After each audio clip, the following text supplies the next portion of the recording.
Bonjour Diane, Bonjour André, ça va bien? ça va bien vous? Oui, très bien, merci. Là aujourd'hui, vous allez nous parler de crédit d'impôt pour personnes handicapées? Oui, effectivement, on a annoncé pendant toute la période de la COVID, on l'a vu, là, il y a des argents qui ont été alloués, soit aux personnes âgées, au niveau des familles, mais maintenant, on en était rendu aux personnes handicapées. Donc, depuis vendredi dernier, le 30 octobre, les personnes handicapées vont recevoir des montants, un montant de 600 dollars qui va leur être alloué pour leur aider à passer à travers la COVID. Pour recevoir ce montant-là, il y a quand même des critères qui sont importants. C'est on doit avoir fait remplir une déclaration de revenus. Euh, L'autre chose aussi, c'est qu'on doit être reconnu auprès de l'Agence du revenu du Canada comme étant une personne handicapée. Et il y a toujours un formulaire. Quand on remplit notre déclaration de revenus, il y a un formulaire qui est rempli par le médecin et qui est ajouté là, à notre déclaration de revenus, qui fait en sorte qu'on est reconnu là, comme étant une personne handicapée. Donc, 600 dollars, c'est important. La COVID a été aussi difficile là, pour tout le monde, personnes handicapées y compris.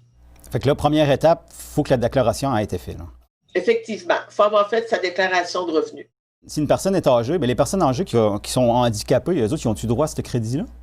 Les personnes âgées qui sont reconnues aussi comme personnes handicapées, ce qu'on va faire, c'est qu'on va accumuler jusqu'au montant de 600 dollars. On se rappellera que les personnes âgées ont reçu, ceux qui recevaient la sécurité de la vieillesse ont reçu un 300 dollars. Ceux qui recevaient le supplément du revenu garanti ont reçu un 200 dollars supplémentaire pour un montant de 500 dollars. Mais si la personne âgée est reconnue comme une personne handicapée, on va ajouter un 100 dollars supplémentaire pour arriver aux 600 dollars si tu reçois le supplément du revenu garanti. Si tu reçois ta pension de vieillesse puis que tu as reçu un 300 dollars, bien là, tu vas recevoir un 300 dollars qui va t'amener aux 600 dollars. Mais là aussi, c'est important, il faut absolument que nos personnes âgées aient elles aussi fait puis rempli leur déclaration de revenus. D'accord. Et les gens vont voir ceux qui utilisent les services de l'Agence du revenu et qui ont un compte à Mon Dossier, l'argent va être déposé automatiquement dans leur compte. D'accord. Sinon, ben, pour les gens qui, eux, c'est par la poste, ben, on a toujours un délai là, d'une dizaine de jours, là, dépendamment où on se retrouve au Canada, là, de délais postaux. OK. Puis là, en cette période de pandémie, c'est sûr que ça affecte beaucoup la santé mentale des gens. C'est quoi que le fédéral fait euh, à ce niveau-là? Tu as raison, André, de le mentionner. Moi, là, pour avoir cet été où on n'était pas nécessairement en confinement, mais toujours en respectant les mesures sanitaires, j'ai rencontré des gens, puis j'ai pu constater là, que ça avait été, et c'est encore très difficile c'est difficile pour nos aînés qui ne sont pas en mesure il y a plus d'activités, on le sait, hein, tous les clubs d'âge d'or, les 50 ans et plus, tous les clubs sociaux sont fermés. Donc, nos aînés qui avaient l'habitude de rencontrer leurs amis dans leur activité sociale, à la danse, vivent énormément, là, beaucoup d'isolement. En plus de ça, il y a toutes les inquiétudes de ne pas pouvoir peut-être voir nos petits-enfants comme on le voudrait, voir nos enfants comme on le voudrait parce qu'on craint les conséquences de la COVID. La même chose pour les jeunes aussi. Les jeunes qui sont habitués, tu sais, nos jeunes, moi, je suis allée au cégep, je suis allée à l'université, puis le plaisir qu'on avait de retourner à l'école, de voir nos amis, de se rencontrer, de prendre une bière ensemble au bar ou dans les parties de maison, ben, les jeunes peuvent plus, eux non plus, faire ça.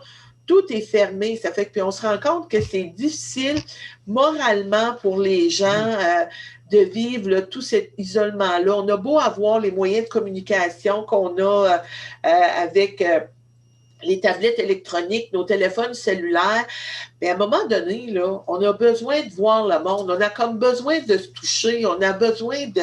Puis tu sais, c'est très... c'est québécois, puis c'est encore plus gaspésien, tu sais, là, on a besoin comme de se réconforter.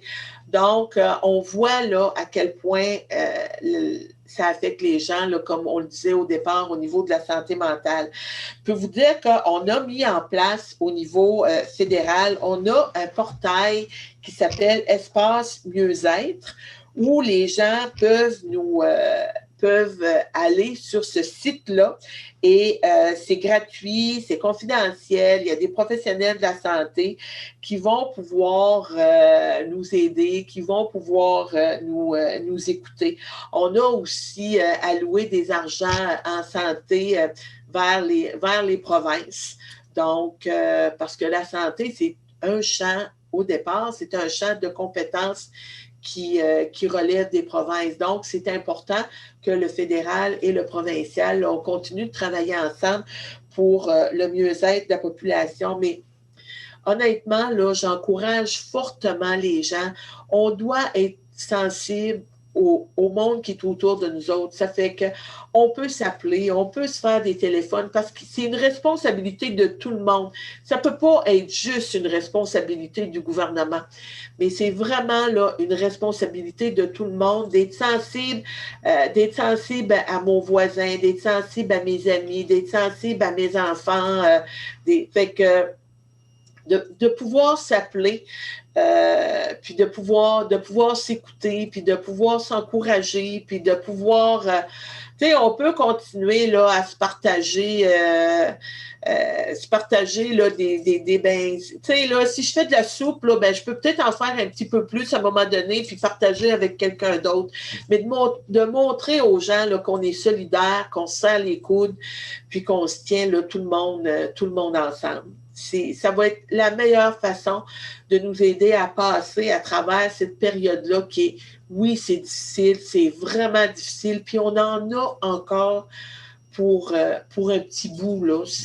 Donc, soyons bons, bon envers nous et bon envers les autres.